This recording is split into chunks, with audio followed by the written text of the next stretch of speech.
En reconversion professionnelle après avoir travaillé en tant qu'assistante pédagogique, Lucille Caplier a 31 ans et elle est maman de 2 jeunes enfants. Elle a grandi à Armentières et s'est engagée dès l'adolescence. En 2002, elle manifeste pour faire barrage au FN, puis milite contre le contrat première embauche en 2006. Jamais écartée dans un parti ou syndicat, elle s'engage en 2016 pour la France Insoumise. Elle est aujourd'hui investie avec son binôme Maxime Delru comme candidate de la France Insoumise pour les élections législatives de 2017 sur la 5e circonscription du Nord. Parce que c'est le seul programme qui ne nous parle pas, encore une fois, d'austérité. C'est le seul programme qui présente quelque chose de nouveau, qui est la 6e République. On le sait, on l'a répété et on le répète encore. La 5e République est à bout de souffle. Il faut en finir avec la monarchie présidentielle. Non, la politique pour moi n'était pas une vocation. Par contre, mais au vu de ce que nous avons, ce que nous voyons, le paysage politique actuel, là il nous faut du changement. Il faut que les citoyennes et les citoyens de notre pays puissent faire entendre leur voix à l'Assemblée nationale. C'est l'urgence écologique. Là, il faut vraiment qu'on instaure la règle verte, c'est-à-dire ne pas prélever plus que ce que la Terre ne peut nous redonner. Voilà. Et il me semble que nous devons protéger cette terre qui nous accueille, protéger cette terre pour nos enfants.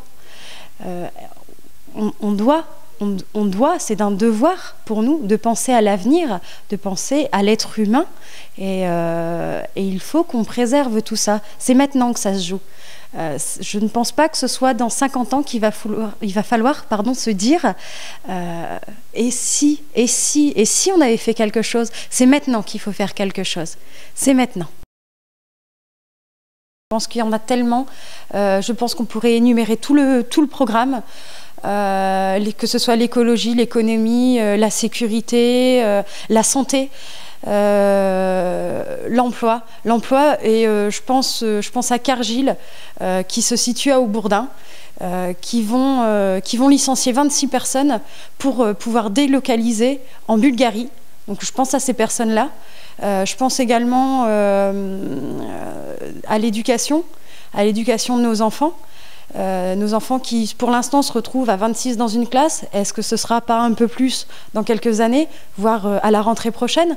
Je pense à la cantine qui, dans l'avenir en commun, nous promet du bio, du local. Et ça permettrait aussi que nos enfants mangent bien et qu'on sache ce qu'ils mangent. Voilà, et je pense peut-être aussi au transport. On est quand même dans une zone qui est périurbaine, urbaine et rurale. On a quand même, je pense au village aussi de Chemy, où il y a 600 habitants. Est-ce qu'ils ont assez de transports en commun ? Voilà, donc développer les transports en commun, développer les transports en commun et ne pas toujours prendre sa voiture obligatoirement. Parce qu'il faut qu'on fasse barrage à Monsieur le Président Emmanuel Macron, qui veut nous faire des ordonnances. Personnellement, je ne suis pas malade, donc je n'ai pas besoin de ces ordonnances. Merci, Monsieur le Président. Ensuite, liberté, égalité, fraternité. Je pense que ça a vraiment un sens avec l'avenir en commun.